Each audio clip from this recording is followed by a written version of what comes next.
Welcome to everyone who has joined us. We are going to get started in a minute when the clock formally strikes 6 here in Chicago.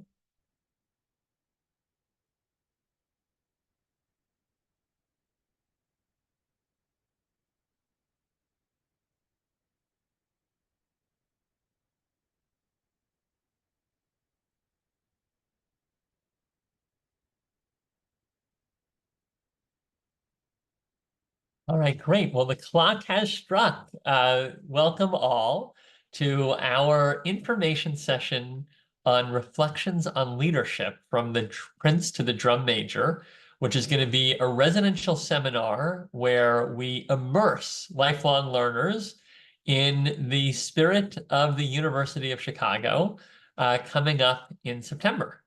My name is Seth Green. I'm the Dean of the Graham School, for those of you who I don't know, and I'll be going over the program's origins.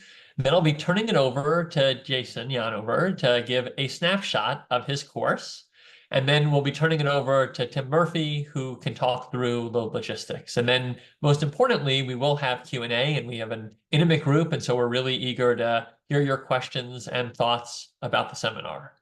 So let me just start, for those of you who are not familiar with the Graham School, by briefly sharing that we have 4 main program areas. We have a Master of Liberal Arts, where you can study deeply across the entirety of arts and sciences.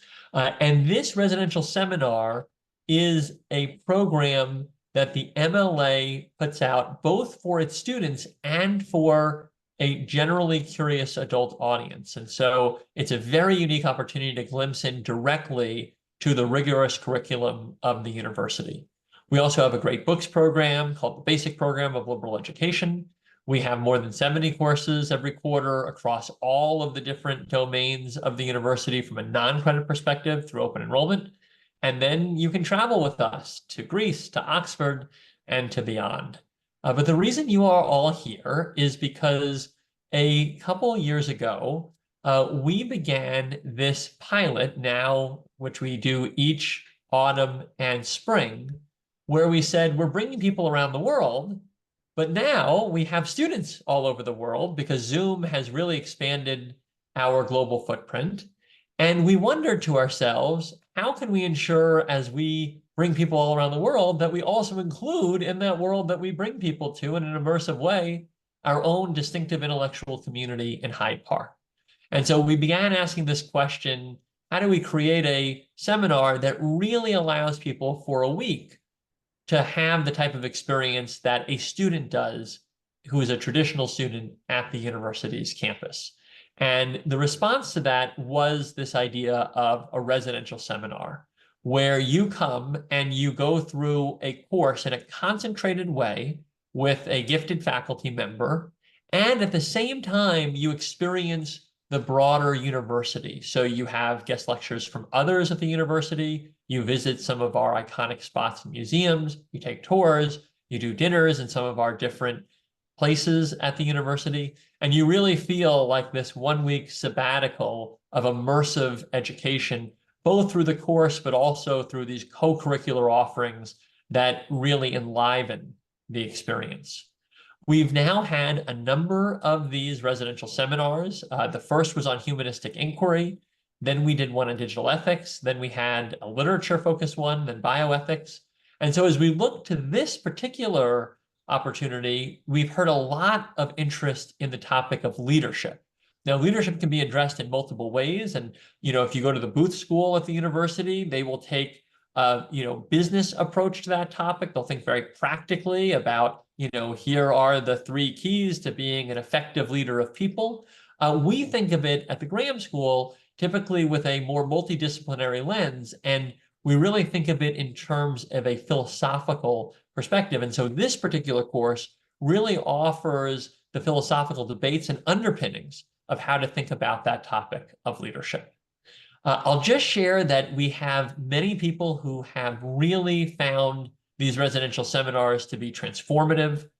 You'll see here in the comments 2 examples of people who really felt that this experience changed them, that they were more knowledgeable, more open, and that they were, in this second quote's words, open to more possibilities. And that is very much our goal, that knowledge grow from more to more, and so be human life enriched is our mantra. And we really believe that through this immersion in a liberal arts experience, it not only gives you context on the specific topic that you're thinking of, but it really broadens you as a human being as you look at how different people across time and space have answered these questions. And there could not be a better person to be on this journey with.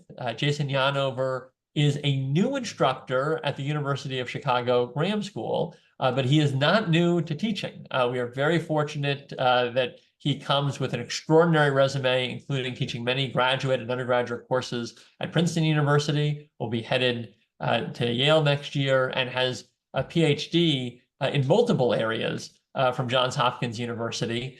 He's someone who we have wanted to engage for a long time, but it's hard to find space in his calendar. And we were thrilled to find this time in September where he could join us and teach a full seminar. And so I am now going to turn it over to Jason. He's going to talk through his upcoming course. And then after that, we'll briefly hear from Tim about the logistics, and then we'll open it up to Q&A with all of you. And so with that, let me take down my screen, and Jason, I'll turn it over to you and invite you to turn on yours. Thank you so much, Seth, and also Tim, for joining this discussion with everyone else. I'm going to go ahead and share my screen for a few slides that I've put together for this evening.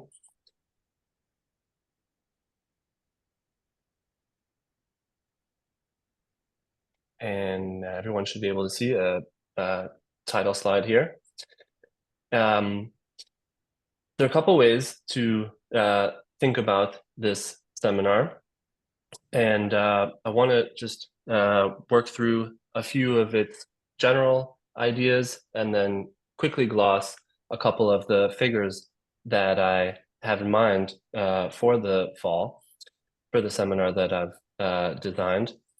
And so let me begin just with some introductory comments of a general nature. There are, I think, a couple ways to think about the seminar. One of them is just as a course in political philosophy and political theory. These are arenas of philosophy and political science that can concern a range of issues today, from the nature of justice to what freedom consists in, or more distinct issues like gender inequality, climate change.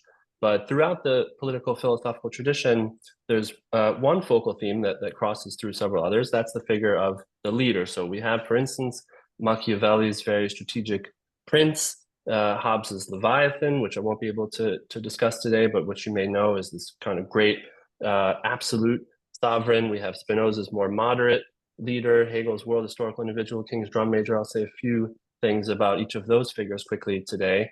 And for the fall, I really want to get into the details of the nature of those figures. Who are they, first of all? And second, what secures someone the status that these figures have in Spinoza and King and in the others? How does one maintain that status insofar as one can? What is someone owed if they have the status that these leaders have for these great thinkers? What do they owe to others? If we owe them something, what do they owe us? And do we want leaders who hold these positions? If someone comes to have the position of, for instance, Hobbes's Leviathan, is that something that we would be interested in? If not, why not? More likely. So the seminar has this historical orientation, in addition to a broader political philosophical, political theoretical one, with this thematic focus on leadership, which gives it a deeper kind of grounding. It's not just a kind of view from nowhere that would attempt to think about leadership, a kind of daunting task, one that you might try to take on, but one that I won't try to take on. Instead, I'll try to approach this theme of the leader, what constitutes them, what kind of leader we might want, by learning from these historical dialogues on those questions that have been developing in various historical contexts, different from our own, which I think can helpfully challenge us, and consecutively. So one thing that's really exciting for me about this course is that these thinkers are consecutively in dialogue with one another in surprising and really overlooked ways. So I see here really in development a super stimulating centuries-long discussion that's been in progress that I have joined over the past, say, 15 years working on these texts, and that I want everyone here to join and develop further to think through these questions, these figures, these texts. So that's the first thing that led me to design the seminar the way I did. To turn to this slide, it gives me the opportunity to think anew about these texts that have already taught me so much. And that puts me in a position maybe to quickly say something about myself by way of introduction, which I haven't done yet. I'm a scholar of the history of political thought, of philosophy, history of philosophy more broadly. And I've focused on research and publication as an academic must for some years now, but I've also had this deep focus on teaching. The reason why being that I think what one gets out of a text is the product of many factors, including very prominently with whom one reads it and discusses it and under what conditions. And that's why teaching's played such a large role in my development as a scholar, because I really treasure the opportunity to study in new contexts these writings that are so central to my research. And that's a kind of passion that's led me to teach at a range of institutions, as Seth mentioned, initially Johns Hopkins, eventually the University of Hamburg in Germany, past couple of years at Princeton, and next at Yale. I've pursued my research at these institutions as well, which concerns some of these figures that I'll quickly say something about today. But I've also, really done that, pursued that research with the help of others discussing these texts in a kind of Socratic way. And I'll get to those texts and those figures in greater detail in just a second. One more delay is just that I wanted to stress that I feel I've learned so much from these materials, which I then wanted to share with others. That's a second point that led me to design this residential seminar. So I was excited about this material, particularly with this thematic focus on leadership, which is discussed in kind of nebulous way, I felt, throughout a popular literature. And I found when I looked at this popular literature and wanted to learn from it, that they were interestingly pointing to some of the same figures whom I felt I had learned so much from. So I looked at some of the widely read texts available in the literature on leadership, bestsellers like the next Start With Why, and I saw that these writers were referencing King, were referencing even Hegel in some cases as challenging of a philosopher as he can be. And so I thought, okay, I feel I've learned so much from these materials. Figures who are working on writers who are writing about leadership felt like they had learned a lot from these figures. Why not just put forward these leaders, front these leaders who have developed this conversation over the course of centuries, instead of offering kind of asides to King or asides to the great philosophers? Why not turn first to the great philosophers with the thematic focus of leadership in mind, instead of just kind of referencing them here and there throughout a more popular text like a bestseller such as Start With Why? This seemed like it would be a really productive approach to this topic of leadership. What constitutes a leader? What kind of leaders do we want? What kind of leaders do we want to be? And so that's something about the course and about me. But let me also take a different approach to giving you a sense of this course by just putting a bit of the material on the table. And I'll skip Machiavelli for the most part for now, and I'll turn first to Spinoza, who reflects on Machiavelli some years following him. Spinoza lives throughout the middle of the 17th century, in particular, Dutch Jewish philosopher who develops a kind of naturalistic philosophy, according to which there's nothing but nature, and then sees everything through that lens. And when he sees everything as nature and looks at human relations and what right one has, what obligations one has, he draws this kind of analogy gives this metaphor of the big fish eating the small fish, which happens rightfully, just as when in politics one party defeats the other, it does so rightfully. Here, he's a kind of Machiavellian. Power rules, power decides. So for Spinoza, nature considered holding itself in the second half of the slide there, has the sovereign right to do everything that it can do. Everything that happens rightfully. Right is nothing but power. And he sees himself building upon Machiavelli there, whom he thought was very shrewd. But he's also interestingly flipping Machiavelli in all these really important ways, because Spinoza is the first to defend democracy in the modern era, and he tries to curtail the limitations of the political leader in all these important ways. He thinks that power is not to be had in pure domination, which he thinks will backfire. He's criticizing Machiavelli, criticizing Hobbes inadvertently for curtailing, for instance, freedom of the press. He thinks that the leader has to have power, but he pushes what power really consists in, and presses Machiavelli, presses some of his other predecessors to say, okay, power is not to be had in such a straightforward way. You can't just imagine that you're going to please everyone and be this kind of absolute sovereign that Hobbes had envisioned. Instead, we need to design a political system where there are leaders, but where those leaders don't have an absolute power to decide everything, which will not be sustainable.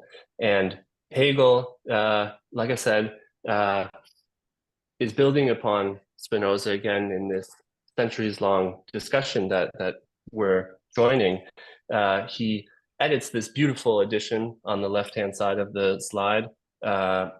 It assists in this edition of Spinoza, which was the first collection of Spinoza's writings. The Latin text there is not important, but it just specifies that Hegel played a role in this edition, and particularly played a role in editing Spinoza's political philosophy, which he knew well, and he had it in mind. I've argued in my research, and I found this to be really clarificatory, when he developed a account of the leader and what it is to be a leader as well. So he has a, as you may know, and as you may have heard, and as I'll just quickly review now, although there's much more to be said, a philosophy of history, according to which things do move forward in some progressive way. This is not a vision that Spinoza could have had in the 17th century. This is a really 19th century outlook on things. History is moving forward, and there are leaders who push it along. Hegel sees world history then at the top left of the slide there as a necessary development, and he offers some very complicated terms that require cashing out in greater detail to say that it moves forward specifically towards freedom. It moves forward towards a kind of greater, progressively improved, flourishing, where human life is valued to increasing degree over time. And who pushes history along in that way? Particularly individuals who are involved in the business of the world spirit, which moves things along. This notion of a zeitgeist really comes out of course, a German term, comes out of a kind of Hegelianism, with which King, by the way, is familiar. Those are some notes from King's doctoral and student era, which I'll say more about in a second. Just defining this notion, teleology, being the view that there's an end or goal towards which everything is striving. King writes in his notebooks there. That's a view Hegel defends, and he defends that view prizing the actions of some world historical figures, world historical individuals, as he calls them. For Hegel, to be a leader is to have power, as for Spinoza, and it's to push along world historical progress. That's the qualification that Hegel's adding to Spinoza, where for Spinoza, right and power were one and the same. Power was not the straightforward thing that it was for Machiavelli and Hobbes, but it was still having the capacity to make something happen.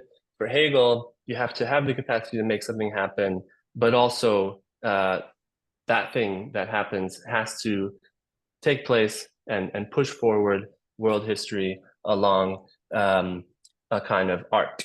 And I'll return to this notion of the arc, which may sound familiar in just a moment. But here are a few more lines from Hegel's philosophy of history, which has this importantly violent dimension. So for Hegel, the right of world spirit, as he puts it at the top of the slide, is absolute. There's nothing more important than history moving forward, and the world historical individuals Hegel envisions pushing it along to that progress. But because Hegel goes so far in that vision, he also thinks that that can happen at any cost. And this is a view, kind of philosophy of history according to which violence can be justified, that has a long legacy throughout the 19th century into the 20th century. And it's a dangerous outlook on things, but you'll see that at the bottom of the slide, Hegel envisions history then as this slaughter bench where we can sacrifice a range of values, including even justice and virtue. It's a view according to which really the means can be justified by the end.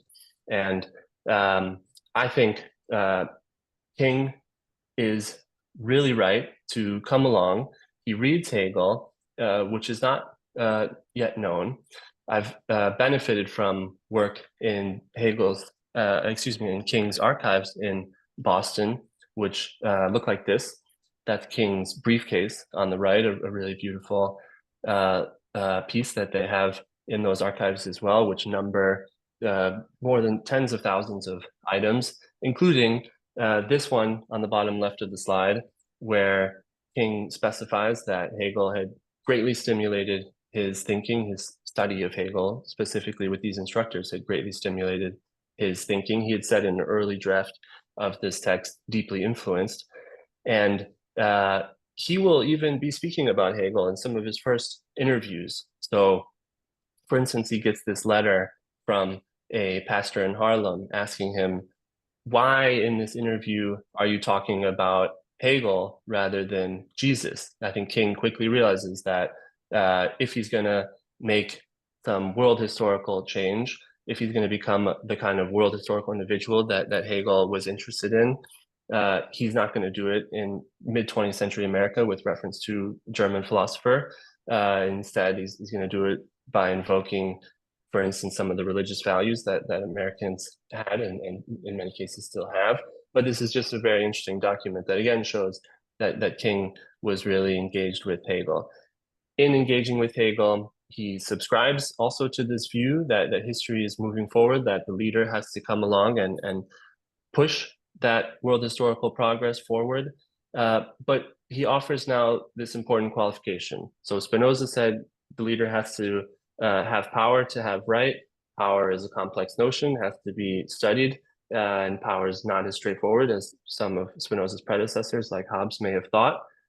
Hegel qualified that view further and said, you have to have power. And yes, power is complicated, but the power that you have has to push along world historical progress.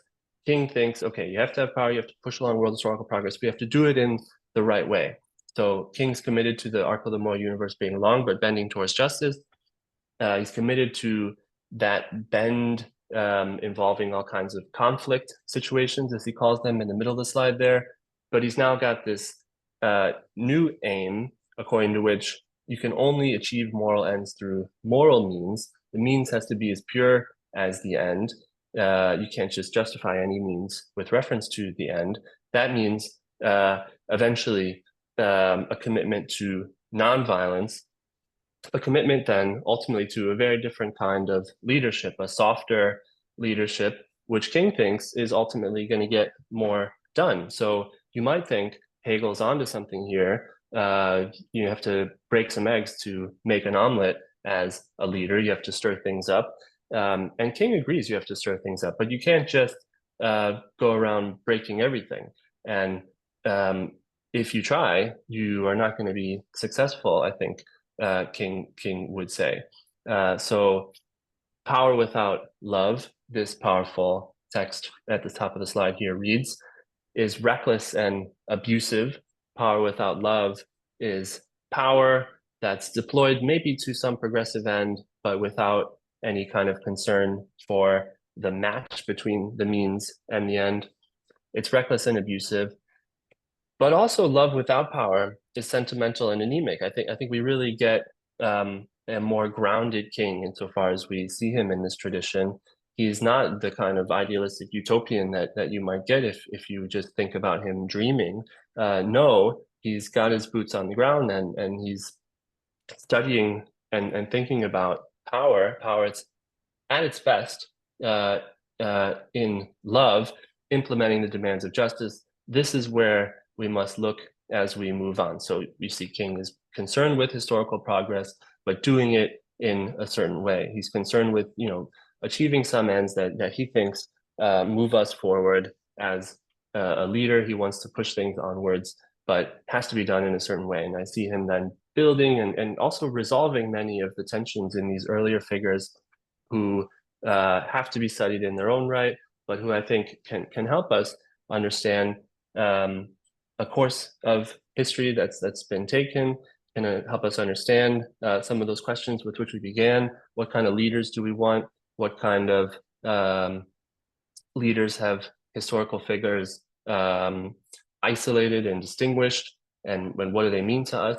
And King, of course, deploys some of these ideas in his own life. You'll see in this final image here, King getting arrested. He'll be arrested. He'll get arrested dozens of times throughout his life without inflicting violence on whom those he thought were themselves oppressive enemies, but instead loving them by remaining calm and trying to gather any kind of movement that he can as a leader to the sort of ends that he envisions, matching the means with the end, unlike Hegel, who he's in dialogue with, but wants to build upon, just as everyone else is building upon everyone else in this centuries-long discussion that I look forward to building upon also with you.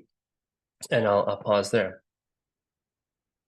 Great. Thank you so much, Jason. That is fascinating. And Please. it gives us a great entry into thinking about the journey you'll be on in your course.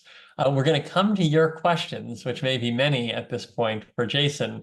But first, Tim, walk us through the logistics of the seminar, just so we put everything out there before we open up to Q&A with our audience.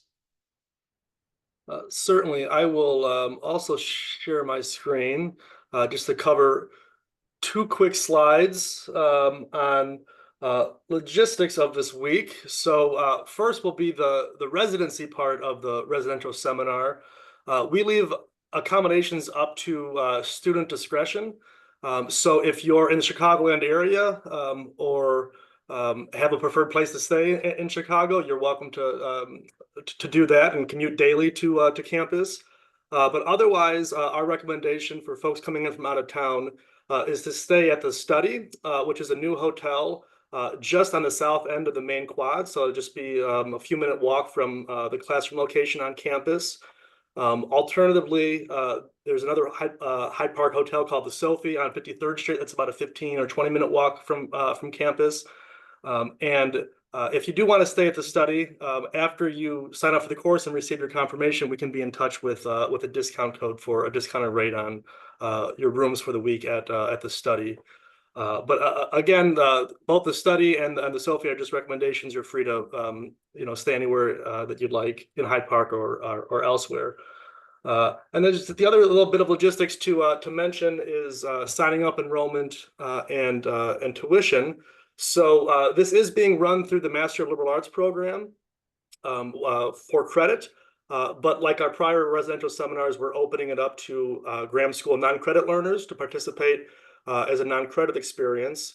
And the non-credit tuition for the course you see on the screen here is $24.95. Scholarships are available for those who need partial financial assistance. And if that's you, I encourage you to be in touch with me beforehand, and we could discuss options. Enrollment is rolling, and we're going to cap it at 18 to facilitate sort of the intimate seminar conversation that Jason alluded to in his remarks. So you're encouraged to enroll while spots remain open. And in the follow-up email from this event, we'll have links to for the non-credit students on where to enroll. It'll be the same way as enrolling in other Graham School classes through the website that way. And just a note for any MLA students who are here that may be interested, we'll handle your enrollment the exact same way that we do for a normal MLA class. So you'll enroll that way by emailing Callie or I, and we'll handle the enrollment like a normal course enrollment for the autumn quarter. So that is the end of those brief logistics, and it's now time to turn to the Q&A. I'll stop sharing my screen here now.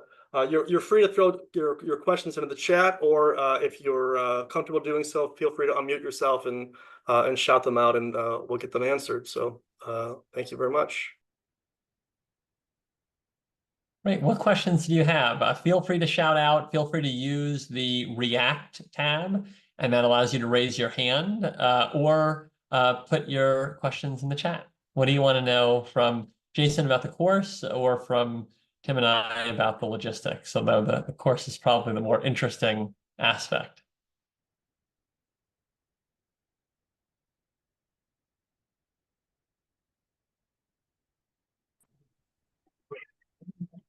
Yeah. Can I ask a question? Yeah, please go for it, Cassie. Thanks.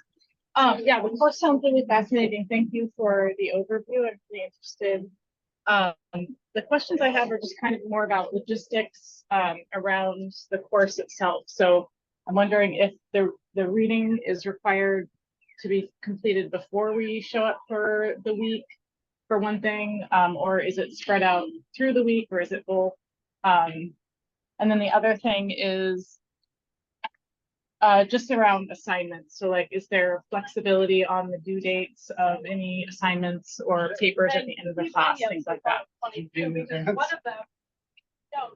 Great, thanks, Cassie. I mean, Jason, do you want to start by talking about the readings for the course, the just magnitude of them, and how much of that needs to be done in advance? Yeah, sure. So my understanding for the residential seminars is that readings would be made available in advance.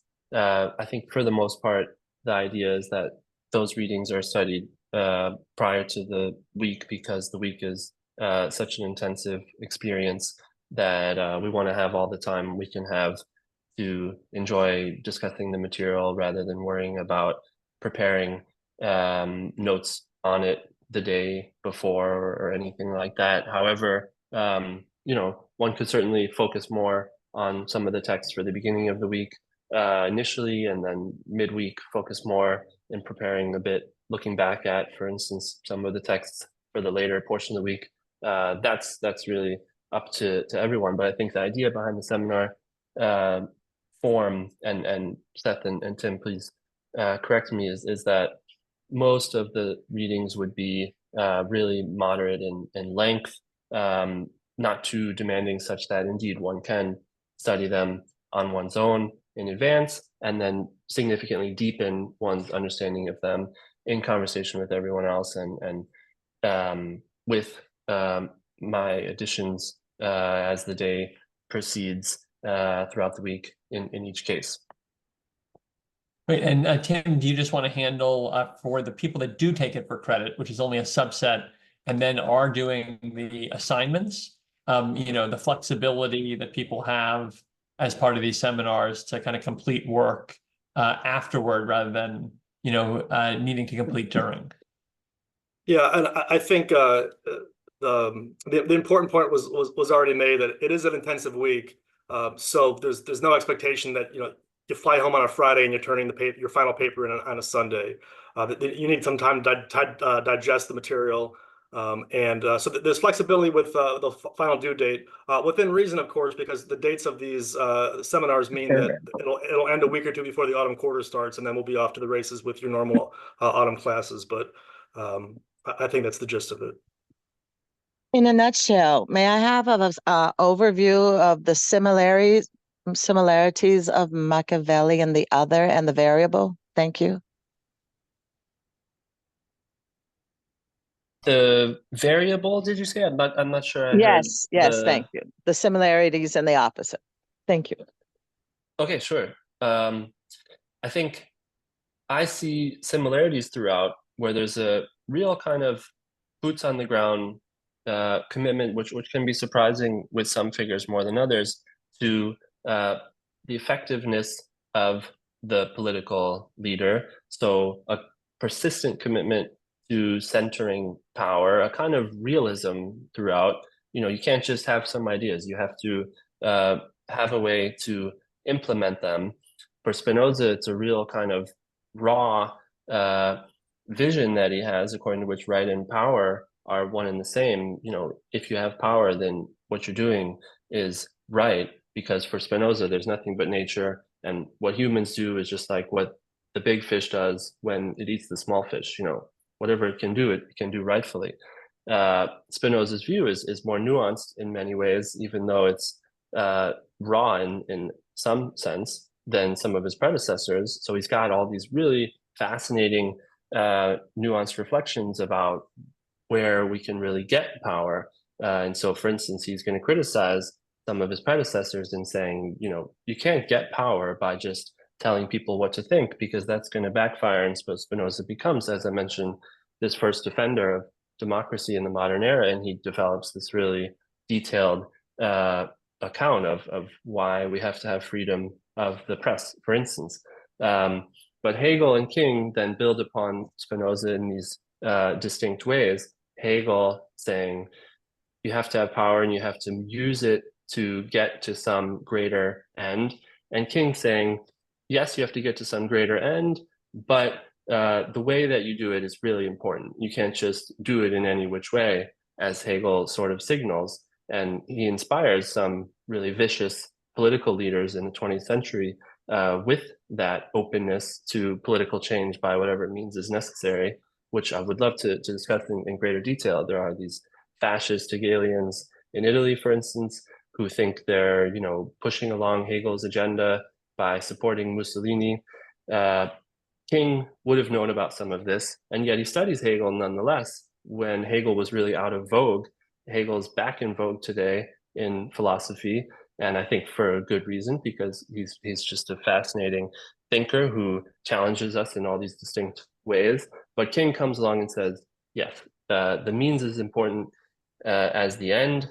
The means has to match up with the end, and so the political leader, the leader more generally, has to have power, has to get power, gather power by having a vision, and has to put that vision into practice in a particular manner, which is going to stir things up, but in a careful way that doesn't conflict with the vision, the end that one's trying to get to.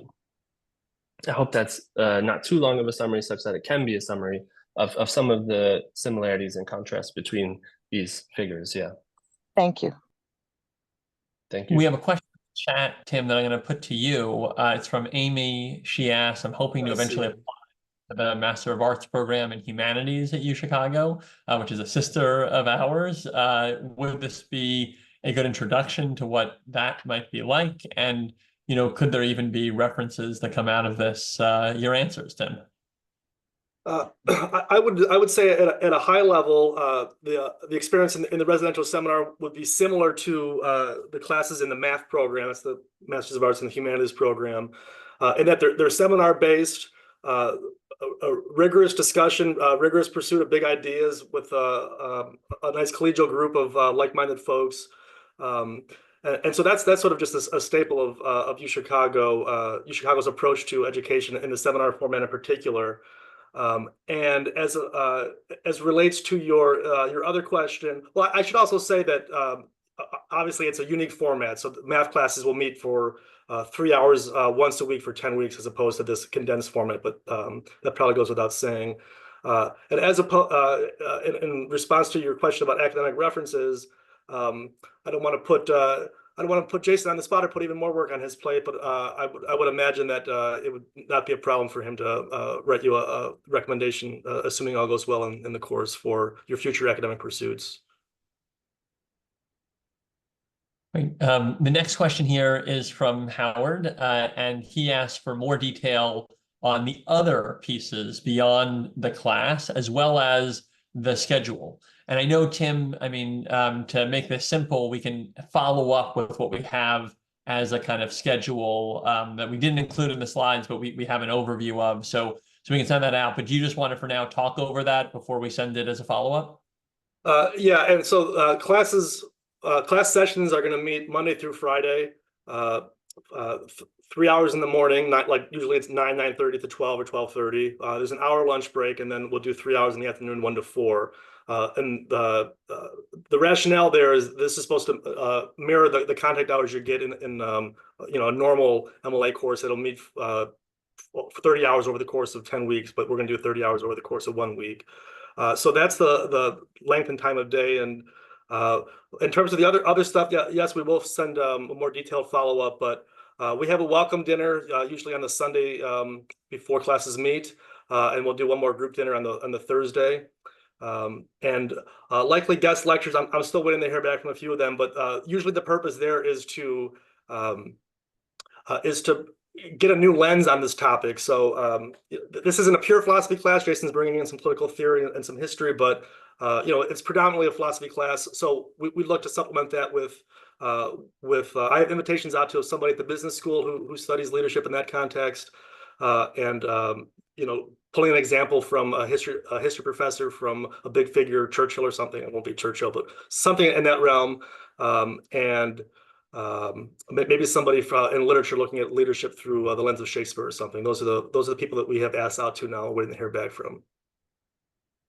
Another question, Tim, I think that goes to you. The prerequisites for this program, which I know is a simple answer. If you're taking it for non-credit purposes, there are no prerequisites.